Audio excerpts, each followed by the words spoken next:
Quisiera tocar, fíjense que estaba yo estudiando y yo dije, oye, esta debe ser una parábola, pero no estoy muy seguro de que sea una parábola, pero la verdad es que mientras me fui estudiando, yo dije, no, pues ya es un tema que me gustó mucho, además se van a dar cuenta que está muy relacionada con las otras parábolas que hemos estado viendo y tiene que ver con una parábola. O sea, yo creo que tenía que ver en secuencia de una de las parábolas que ya vimos, ¿no? Entonces, vamos ahí a Mateo capítulo 7, versículo del 1 al 5. Mateo capítulo 7, versículo del 1 al 5. Dice, no juzguen para que no sean juzgados, porque con el juicio con que juzgan serán juzgados y con la medida con que miden serán medidos. ¿Y por qué miras la paja que está en el ojo de tu hermano y no echas de ver la viga que está en tu propio ojo? ¿O cómo dirás a tu hermano, déjame sacar la paja de tu ojo y aquí la viga en el tuyo? Hipócrita, saca primero la viga de tu propio ojo y entonces verás bien para sacar la paja del ojo de tu hermano. Bueno, este mismo texto lo vamos a encontrar en Lucas capítulo 6. De hecho, ahí estudiamos una parábola la ocasión pasada sobre guías, guías de ciegos, ¿no? Ciegos y guías de ciegos. Entonces, este mismo texto aparece ahí en Lucas. Entonces, voy a intentar llegar a este punto, pero si no, yo creo que lo podríamos ver hasta incluso en dos partes. Entonces, la idea es que encontremos en un texto que nos ayude a entender la importancia de emitir un juicio, ¿no? O en este caso, de no emitirlo. Entonces, hay una aplicación práctica y creo que tiene una buena aplicación que todos debemos asimilar y creo que recalca una y otra vez en la escritura, ¿no? Primera pregunta, según este versículo o el texto que estamos leyendo, ¿podemos juzgar? ¿Se nos permite juzgar según lo que está diciendo Mateo en el versículo 1? No. Bueno, yo he encontrado dos respuestas a esta pregunta. La primera es que no. Mateo 1:7 claramente dice no juzguen o no juzguemos, ¿no? Además, Santiago dice en el capítulo 4, versículo 11, dice, hermanos, no murmuren los unos de los otros. El que murmura del hermano y juzga a su hermano, murmura de la ley y juzga la ley. Pero si tú juzgas a la ley, no eres hacedor de la ley. Es decir, alguien que está, cuando dice hacedor de la ley, significa que es alguien que está para cumplir la ley, no para emitirla, ¿sí? Entonces dice, no eres hacedor de la ley, sino juez. O sea, si tú emites este juicio, dice que tú no eres un hacedor de la ley, sino un juez. Un solo es el dador de la ley, que puede salvar y perder. Pero tú, ¿quién eres para juzgar a los otros? Entonces, estoy tratando de que veamos a la luz de toda la escritura si lo que Mateo está diciendo es tajantemente un no o un sí. La primera respuesta que yo veo es que no debemos juzgar. Pero la segunda respuesta que yo tengo es que sí. Claro que sí podemos y debemos juzgar. Este texto no nos prohíbe emitir un juicio, pues si se dan cuenta ahí en el versículo 6, se van a dar cuenta que dice que no echen lo santo a los perros ni las perlas a los cerdos, ¿no? Eso no es un juicio. O sea, porque tú cómo puedes discernir o diferenciar quiénes sí son merecedores de este trabajo y quiénes no.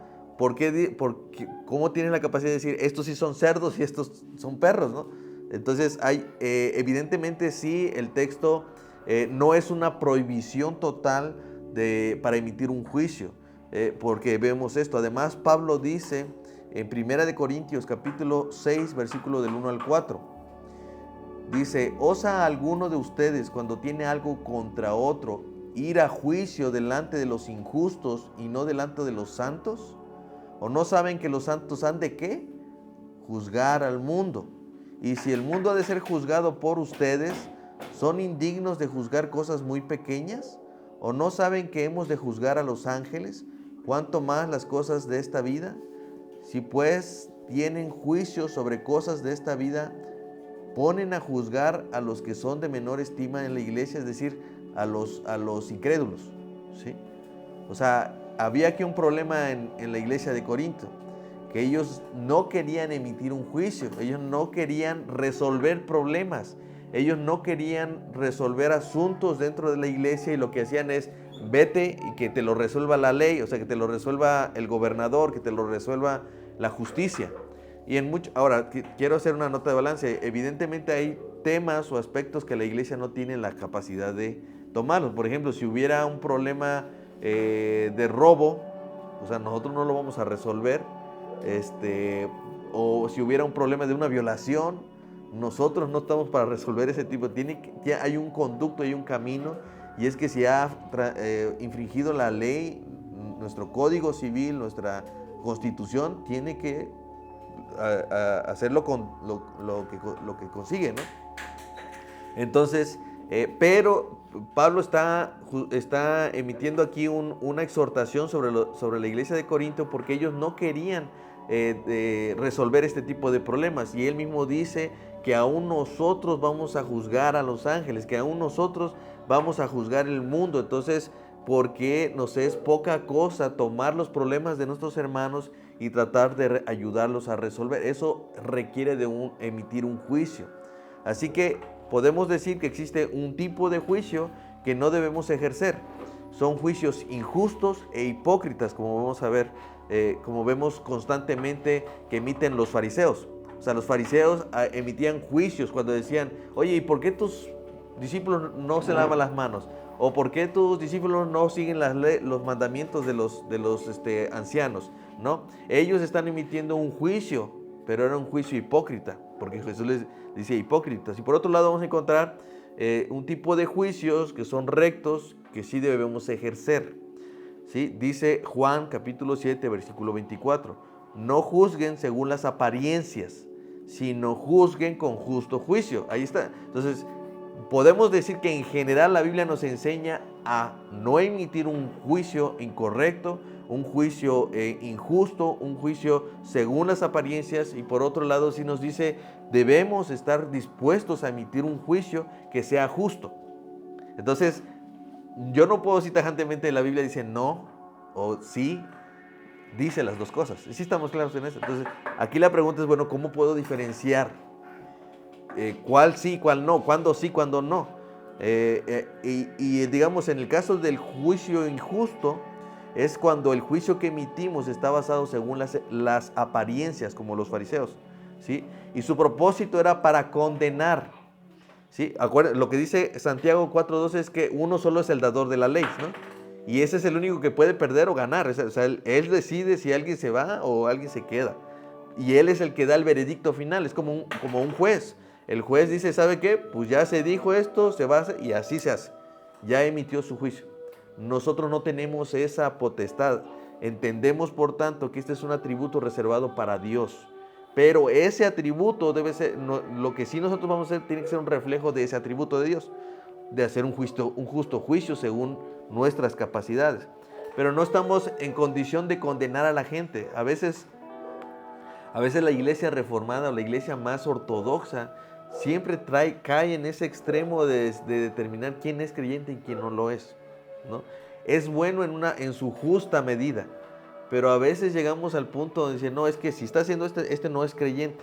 Bueno, tú puedes suponer que sus frutos te van a decir si es o no lo es, pero no estamos aquí para condenar a nadie, ¿sí?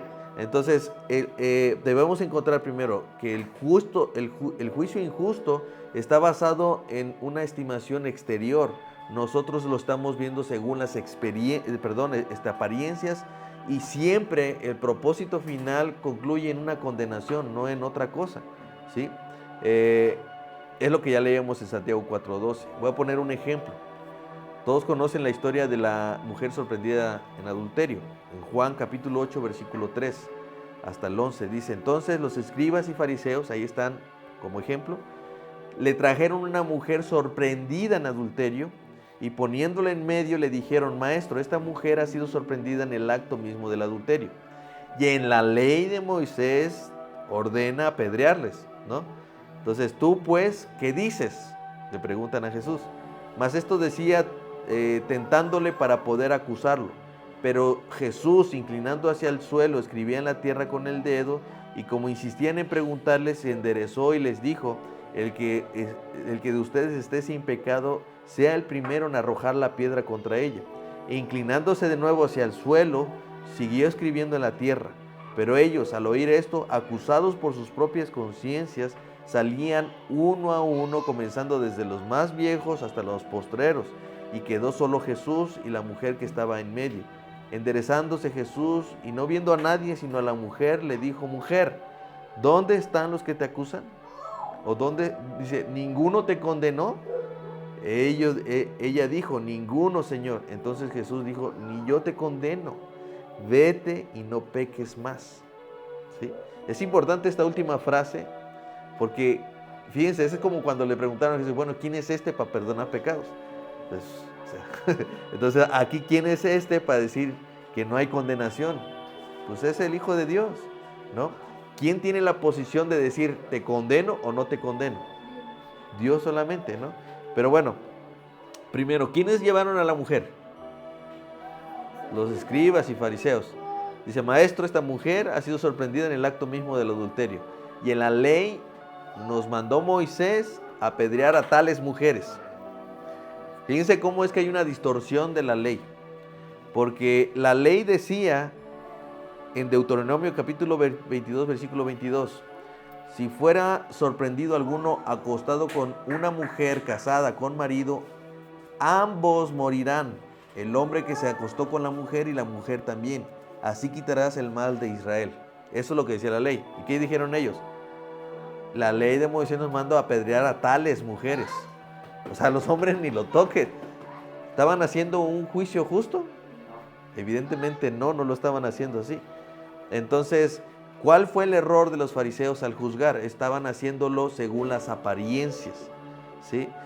Primero, estaban aplicando la ley injustamente. Estaban haciendo una aplicación de la ley ilegalmente. ¿Dónde estaba el hombre? O sea, aquí es la pregunta: ¿dónde quedó el hombre adúltero? Porque si a ella se le encontró en el mismo acto del adulterio, es porque había un hombre allí. Entonces, ¿dónde está el hombre? La ley no estableció que el adúltero debía, que ambos debían ser apedreados, ¿no? Entonces, segundo, ¿fue sorprendida? Dice: si fuere sorprendido alguno, ¿sí? Claramente ellos ya sabían que esta mujer iba a estar ahí. O sea, ellos ya sabían que la iban a encontrar en esa misma conducta. Entonces, lo que vemos es que su entendimiento de la ley era muy equivocada. Su propósito era condenar y no necesariamente salvaguardar el nombre de Dios. O sea, ellos no tenían como intención ayudar a esta mujer. ¿Qué querían? La querían condenar. Entonces aplicaron la ley a su conveniencia con el fin de hacer un juicio injusto. Entonces, pero es impresionante la respuesta de Jesús. Dice allí que mientras ellos le decían, le preguntan: ¿qué dices? ¿Qué tenemos que hacer? ¿No? Pero esto lo hacían para tentarle. O sea, la intención de ellos no era glorificar a Dios, sino simplemente establecer un propósito para tomar a Jesús y tentarle. Pero Jesús no les hacía caso y hizo algo que es importante, porque aquí uno preguntaría: bueno, ¿Jesús quebrantó la ley? O sea, él sí la sabía, ¿no? ¿Acaso Jesús se negó a aplicar la ley cuando le dijeron: oye, ¿qué dices? Porque ahí lo correcto es que hubiera dicho: sí, la ley dice eso, entonces apedréanlos, ¿no? De hecho, no llamó tampoco a traer el otro, ¿sí? O sea, si no condenó a esta mujer, tampoco condenó al otro. Al menos no le está dando esa, ¿no? A ver, porque a lo mejor yo en mi carne hubiera dicho: ¿saben qué? A ver, tráigame el otro, ¿no? A lo mejor dice: no, pues aquí está. Pero sabía Jesús que esa no era la intención. Entonces, ¿acaso Jesús se negó a aplicar la ley? No dejó que la apedrearan. ¿No parece una contradicción cuando dice la Escritura que Él viene a cumplir la ley? Y aquí parece ser que no la cumple. Entonces, ¿por qué Jesús les dice que no la o parece ser que Jesús les dice: no la apedreen? De hecho, Jesús no dijo absolutamente nada. Solamente dijo: el que esté libre, de un pecado, que aviente la primera piedra, porque de hecho lo que él está diciendo es sí, háganlo, y que empiece el que esté libre de pecado. Entonces, en pocas palabras, Jesús les enseñó cómo debían aplicar esa ley. O sea, ¿qué es lo que movió ahí cuando les pregunto? El que esté libre de pecado, ¿qué movió? Su conciencia. Es decir, una de las razones por las cuales uno debe de emitir un juicio, primero no debe ser condenatorio, sino que debe ser un juicio para ayudar, ¿no? Y entonces debe de ser con conciencia, es decir, consciente de quién soy yo, no con conciencia de quién es ella, sino consciente de quién soy yo el que va a emitir un juicio. Porque ellos estaban ahí parados con toda seguridad de que ellos eran íntegros. Pero cuando Jesús les habla a su conciencia, entonces ellos son movidos desde allí y desde ahí dice, uno por uno se fue. ¿Sí? ¿Se dan cuenta cómo es que un legalista puede venir abajo? Cuando dice, ok, aplica la ley, pero con conciencia. O sea, ¿con conciencia de qué? ¿De quién eres tú? Y es ahí cuando dicen, ahora, porque aquí hay un punto, uno puede decir, ok, entonces nadie puede juzgar porque pues todos estamos en pecado, ¿quién puede emitir un juicio? ¿No? Recuerden, aquí el juicio que estaban emitiendo ellos era condenatorio, ese nadie lo puede hacer, solamente Dios. Y Jesús estaba diciendo allí, ni yo te condeno. ¿Dónde están los que te condenaban? ¿Dónde estaban los que te juzgaron? Ni yo mismo te condeno, ¿no? Y aquí hay otra nota de balance. Jesús no está diciendo, no pasa nada. Él claramente dice, vete y no peques más. ¿Sí? Y esa debería ser nuestra intención como creyentes. Que nosotros podamos ir delante de un hermano, no para condenarle, sino para mostrarle la misericordia de Dios, no la mía. Porque ni siquiera se trata de que, está bien, mira, yo te perdono. No, porque mi perdón no le sirve a él. Aún si yo fuera muy light en algún pecado y quería decir, ¿sabes qué? No hay bronca. Bueno, yo no me saco de onda, no te preocupes. Mi misericordia no le sirve de nada. ¿A qué me refiero? Es que si yo no lo llevo a Dios, al arrepentimiento delante de Dios, lo mismo da que yo le condene a que no le diga absolutamente nada. ¿Sí me explico con eso? O sea, necesitamos entender que la Biblia dice que sí debemos emitir un juicio y que no debemos emitir un juicio. Que sí debemos emitir un juicio justo y no debemos emitir un juicio condenatorio. ¿Sí? Uno debe ser el reflejo del otro. ¿Sí? Es decir, un reflejo de lo que Dios sí hace. Si Dios, Jesús, dice allí, ni yo tampoco te condeno, solo vete y no peques más. Así debería ser el reflejo de nuestro juicio, no condenatorio, sino un juicio de que refleje la misericordia de Dios. ¿En qué sentido? Ve delante de Dios, busca el perdón de Dios, porque si Jesús no te condena, ¿por qué yo te voy a condenar? Pero ojo, no peques más. En eso sí yo tengo que exhortarte y animarte. No vuelvas a tu pecado. Esa vida no te va a llevar a ningún lado. Entonces, ese es el problema que tenían los fariseos. Ellos querían aplicar la ley olvidando la justicia, la misericordia y la fe. Ellos querían omitir eso a la hora de aplicar la ley. Entonces, ¿cuál fue la intención de ellos? Simplemente querían poner a Jesús en alguna situación para poder acusarlo. En ese sentido, ¿cuáles son las intenciones de nuestro corazón al juzgar a alguien? Si no es con la intención de restaurarle, entonces probablemente nuestro juicio en realidad es un juicio de condenación, no es un justo juicio. Entonces, cuando vemos ahí a Jesús diciendo, el que usted esté sin pecado sea el primero en arrojar la primera piedra, no es una justificación para no emitir un juicio, no nos inhabilita el pecado para poder emitir un juicio, ¿no? Aquí lo que está inhabilitando es las intenciones con las que emito el juicio. Eso sí, ¿sale? Entonces, ¿qué sí sería entonces un justo juicio? Es cuando el juicio que emitimos es para distinguir o discernir con el fin de exhortar. ¿Sí? Sí es un deber de todo creyente. Porque ¿saben qué? Uno de los problemas que terminamos por ver en la iglesia es que yo mejor me quedo callado. Pues te imaginas, si me estás diciendo, porque con el juicio con el que juzgas serás juzgado y con la medida con la que midas serás medido. O sea, ¿cuántos se quieren animar a decir algo, no? No, hombre, si yo pongo la vara a esta medida, a mí me van a poner también cuando me toque a mí, ¿no? Y eso, en lugar de ser un ánimo para hacer las cosas bien, es un ánimo para dejar de hacer las cosas que Dios sí nos manda a hacer.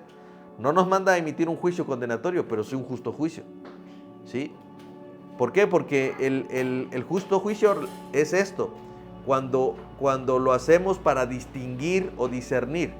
Sí, sí, una forma de poder encontrar en la Escritura la misma palabra que traduce para juicio es discernir o es distinguir. Entonces, el juicio que nosotros tenemos que hacer es el de distinguir, el de discernir. Es como cuando, no sé si alguna vez les pusieron, bueno, me tocó, me ponían a expurgar el frijol, a quitar el gorgojo, ¿cómo le llamaban? ¿No? Y habría que, eso es discernir. Tener la capacidad de decir, este sí va y este no va, esto sí va y esto no va, ¿sí? No para condenación, sino para decir, bueno, me queda claro que esta acción no es correcta y entonces yo tengo que exhortarle. Entonces, ese es el propósito del juicio que nosotros sí podemos emitir. Y ese juicio el Señor nos lo permite y nos invita y nos exhorta a hacer. No, eso no lo debemos dejar como que, ay, híjole, es que si yo lo hago, a mí también me van a venir a decir, y yo no quiero, ¿sí? A veces el problema más grande de los cristianos es eso. Si yo le digo, va también a decirme, mejor no digo nada, ¿no? Entonces, eso está mal. Entonces, el propósito de poder discernir es con el fin de exhortar. Dice 1 Corintios 14:3. Ese es el propósito de ese tipo el justo juicio. Pero el que profetiza habla a los hombres para edificación, exhortación y consolación. O sea, aquí el que profetiza, o sea, entendemos la figura del profeta como aquel que iba de parte de Dios, ¿no? Evidentemente cada uno de nosotros en algún momento podemos estar delante de un hermano y venimos de parte de Dios, no de parte de nosotros, ¿sí? Cuando venimos de parte de nosotros generalmente lo hacemos porque me quiero enterar del chisme o quiero saber cómo estuvo el rollo, ¿no? Pero cuando venimos de parte de Dios, dice que el que profetiza habla a los hombres para edificación, exhortación y consolación. Y muchas veces lo que hacemos es solo exhortar sin consolar ni edificar, ¿no? Es imposible. Cuando tú quieres edificar, exhortas, y la exhortación a veces es difícil, pero trae consolación. O sea, no es simplemente, oye hermano, te veo que llegas tarde a la iglesia, ¿no? Pero también en esa exhortación hay una consolación. Mira, hermano, que te extrañamos y mira que nos gusta verte, mira que hemos aprendido a quererte y amarte porque no me gusta ver cuando llegas, o sea, me gusta platicar contigo, me gusta. ¿Sí me explico? No solamente el hecho de que, oye, otra vez ya van 3 semanas que no llegas, ¿no? Es un asunto de, ok, hermano, noto que no has venido y la verdad nos preocupa mucho. ¿Qué podemos hacer por ti? Hay una exhortación, pero también una consolación y eso edifica. No sé si me estoy explicando hasta este punto, ¿no? Entonces, sí hay un trabajo y es lo que, digamos, la ayuda efectiva es la amonestación. O sea, si nosotros estamos llamados a emitir un justo juicio, va por ese camino, por la exhortación hacia la amonestación, ¿sí? Dice Romanos 15:14. Pero estoy seguro de ustedes, hermanos míos, de que ustedes mismos están llenos de bondad. ¿Quiénes dice? Ustedes mismos están llenos de bondad, llenos de todo conocimiento, de tal manera que pueden amonestarse los unos a los otros. Ven allí, Pablo está diciendo, este es un trabajo en un contexto de la iglesia local, ¿no? Porque ¿cómo voy a exhortar yo al vecino? Si el vecino ni me conoce, yo no lo conozco, ¿no? ¿Qué está diciendo? Miren, me doy cuenta que ustedes deben de amonestarse los unos a los otros. Pero fíjense que hay elementos que él está exaltando. Dice, estoy seguro de ustedes, hermanos míos, de que ustedes mismos, que a veces, miren, la exhortación se la dejan al pastor o se la dejan a los que están al frente. No, oye, ve tú y exhórtalo. Oye, si tú te has dado cuenta que tiene que cambiar algo, ve y exhórtalo tú. ¿Por qué tiene que hacer esa triangulación? ¿No? Entonces dice, me doy cuenta de ustedes mismos están llenos de bondad. Así que una de las cosas que debemos buscar llenarnos es de bondad, ¿sí? De ser siempre buenos, siempre en todo momento, ¿no? ¿Por qué? Porque eso nos ayuda a entender que cuando vamos a la exhortación, o animar a alguien, es porque estamos llenos de bondad nosotros primero, ¿no? Dice, y también llenos de todo conocimiento. Eso significa que no es, es que si yo sí estoy enterado de todo el chisme y yo sé qué le voy a decir. No, sino de todo conocimiento de la palabra, ¿no? Él está infiriendo que los hermanos en en Roma, están llenos de bondad y están llenos de todo conocimiento para poder amonestarse unos a otros. No para que uno amoneste a todos, sino dice, todos ustedes están llenos de bondad y conocimiento para amonestarse entre todos ustedes, ¿sí? Entonces, la palabra allí que encontramos como amonestar es exhortar, alentar, advertir o aconsejar, ¿sí? Que creo que eso es donde yo quisiera llevarlos. Generalmente el tema de la consejería es un tema olvidado en muchas iglesias, porque eso implica dos cosas. Implica que yo vaya, esté dispuesto a ir a buscar consejo, y otro es que esté preparado y listo para presentar consejo, para dar consejo, ¿sí? En ese sentido nosotros tenemos que entender que cuando la Biblia me dice no debes de juzgar así, de manera externa, de manera superficial, debemos no hacerlo así. Pero lo cierto es que la Biblia también nos dice, vayan y juzguen este tipo de juicio. Un juicio que es para amonestar, un juicio que es para consolar y para edificar. Ese tipo de juicio es el que debemos hacer. Entonces, esta ayuda consiste en una confrontación amorosa que proviene de una preocupación profunda y sincera con el propósito de ayudar a aquellos a hacer cambios que Dios manda, ¿sí? Si nosotros pudiéramos un día tener delante de nosotros a un hermano para ayudarlo, es con este propósito, ¿no? De hacer una confrontación amorosa, ¿sí? Eso mezcla dos cosas, dos verdades. La confrontación implica hablar cosas difíciles, no de lo que yo pienso. Oye, es que hermano, veo que todos los domingos vienes vestido de rojo y a mí se me hace que eres del diablo. No, eso no está en la Biblia, ¿no? Tú tienes que decir, hermano, yo lo que noto es esto. La Biblia dice que no debes de dejar de congregarte y veo que no te congregas. Entonces yo exhorto en ese sentido, pero es una confrontación amorosa, como les dije hace rato, ¿no? Y eso debe provenir, como somos llenos de bondad, eso debe de provenir de una preocupación profunda, no de una preocupación así como, híjole, es que el que me daba ray de aquí a mi casa no viene. Y entonces, ¿ahora quién me va a llevar? No, esa no es mi preocupación. Mi preocupación es por qué no llega, por qué no está en la iglesia. Lo demás es lo de menos. ¿Sí me explico? Entonces, y con el propósito de ayudarnos a hacer aquellos cambios. Miren, siempre a veces el consejo termina en un asunto de, ya me lo dijiste, yo te dije lo que tenía que decir, pero no buscamos ningún cambio. Entonces, siempre una exhortación tiene que venir cambios. Oye, si yo te digo, es que no te veo llegar a la iglesia, ¿qué se supone que debe suceder? Que llegue a la iglesia. Esos son cambios. Si yo veo que tienes un problema con tu forma de hablar y te exhorto amorosamente y porque estoy preocupado por ti, ¿qué tenía que resultar? Pues dejo de decir palabras, ¿no? Eso debe de haber cambios. Entonces, muchos de nuestros consejos, de nuestra ayuda tiene que ver con eso, el de poder exhortar hacia un cambio, porque a veces lo dejamos simplemente en el asunto de, ya lo platiqué, ya se lo dije, ya. No, pónganse de acuerdo en el sentido de decir, bueno, ¿qué te parece, hermano, si la próxima yo paso por ti? O ¿cómo ves, hermano, si te llamo antes para ver si no hubo ningún problema, a ver si puedes llegar a la iglesia? O sea, que haya una intención de que haya un cambio, y en eso entramos nosotros. Entonces,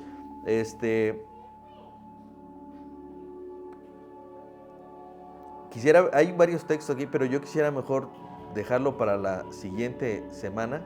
Entonces podríamos decir que hay una primera parte de este texto y la próxima parte que creo que tiene que ver con eso. Yo quisiera que pudiéramos ver cómo aterrizar esta ayuda que debemos ofrecernos unos a otros de una manera adecuada. Porque creo que cuando vemos este tipo de textos, lo primero que hacemos es huir de nuestra responsabilidad de emitir un juicio justo. Necesitamos ser jueces. ¿Qué es lo que hacían en el Antiguo Testamento? Los jueces emitían un juicio en relación a la Escritura. Pregunta, ¿los jueces eran íntegros? Pues ahí tenemos a Sansón, ¿no? Y aún así juzgaba a todo. Ahora no estoy diciendo que puedo ser liberal. No, yo lo que estoy diciendo es que el Señor, el hecho de que haya habido jueces injustos o jueces juzgando bien con una vida pésima, no significa que nosotros ahora no podemos hacerlo. Por eso es que Jesús en el texto dice, ¿y por qué miras la paja que está en el ojo de tu hermano y no echas de ver la viga que está en tu propio ojo? ¿O cómo dirás a tu hermano, déjame sacar la paja de tu ojo y aquí la viga en tu propio ojo? ¿Sí? El problema que está atacando Jesús con esto es que la gente, una de dos, o no quería hacerlo porque tenía problemas, o dos, es que estaba dispuesto a decir qué hacer cuando tenía problemas. Eso no debe suceder. O sea, en ningún punto, en ningún momento en la Escritura nos está diciendo, no se juzguen. No, sí, emitan un juicio de exhortación, pero no de condenación. Y si han de hacerlo, deben de hacerlo de la manera correcta. Por eso es que hay un contraste en el que emite ese juicio. Dice, tú que emites ese juicio, te voy a poner esta ilustración, ¿sí? ¿Por qué miras la paja? ¿Saben qué es una paja? Es como un palillo o un pedacito de madera. ¿Sí? Quieres mirar que tu hermano en su ojo tiene una paja, pero no quieres mirar tu propia viga. Y la viga sí saben de qué tamaño es, ¿verdad? O sea, el problema de tu hermano no se compara con el tuyo. No estoy diciendo que haya niveles de problemas, sino que tú siempre debes de considerar tu propio pecado, tu propio problema como el tamaño de una viga, para fines de poder resolver. Y después de allí, tú tienes que mirar el problema de tu hermano como el de una paja, ¿sí? No estoy hablando de que todos tus pecados son horribles y los de tu hermano no. No está diciendo eso. Simplemente está diciendo, para tener un justo juicio, tú tienes que tener una visión balanceada de ti mismo. De que no vayas y te pones, oye hermano, ¿y por qué? Siempre hay alguien que dice, ¿y por qué no haces esto? Pero él mismo no lo hace. O él mismo no ha ejercido ese tipo de cosas, ¿no? Entonces, en eso se basa el mandamiento del Señor. ¿Sí? Por un lado te dice, no emitas un juicio injusto, un juicio condenatorio, porque tú no eres juez. Y segunda, sí, emita un juicio, pero un juicio que concluya en exhortación, en animar a los hermanos, en ayudarles, porque ese es el trabajo, ayudarles a ellos. La idea es ayudarles con su paja. Por eso termina diciendo, hipócrita, saca primero la viga de tu ojo y entonces, es decir, hay un trabajo previo. ¿Cuál es? Trabaja con tu viga. Y después de que hayas trabajado con tu viga, entonces podrás ver bien para sacar la paja del ojo de tu hermano. Entonces, en ninguna forma está diciendo no juzguen, porque si no dirían, ¿saben qué? Pues olvídense. No, pero está diciendo resuelvan correctamente sus problemas para que estén en condiciones de ayudar a los otros. Porque si no es un juicio hipócrita. Porque tú, ¿cómo puedes ver los problemas en los demás y los tuyos los tomas como ligereza? ¿No? Entonces, ese es el llamado del Señor en respecto a el emitir juicios. Hay un juicio que no debemos emitir, hay un juicio que sí debemos hacer y que no lo estamos haciendo. Hay un juicio que no deberíamos hacer y sí lo estamos haciendo. Es el condenatorio, incluso a veces que lo hacemos en nuestro corazón. Y nos juntamos entre algunos y decimos, ¿cómo ves al hermano? ¿Ya te enteraste de lo que hizo? Oye, no manches, y empiezas a emitir. No lo exhortas en ningún momento, no hablas con él, no estás preocupado, solamente te dedicas a condenarle por lo que está haciendo, ¿sí? Porque evidentemente entiendes que está mal, pero no haces nada por ayudarlo. Eso es un juicio con él. Eso es lo que no deberíamos de hacer y es lo que más hacemos. Cuando el Señor dice, sí, emitan un juicio para exhortación y ese no lo hacemos. Entonces, ese es el llamado. Y lo que quisiera es que en la siguiente parte pudiéramos aprender a hacerlo. Cómo el Señor nos manda a hacerlo. Y cuál es el instrumento y cuáles son los propósitos y cómo sé que lo estoy logrando, ¿no?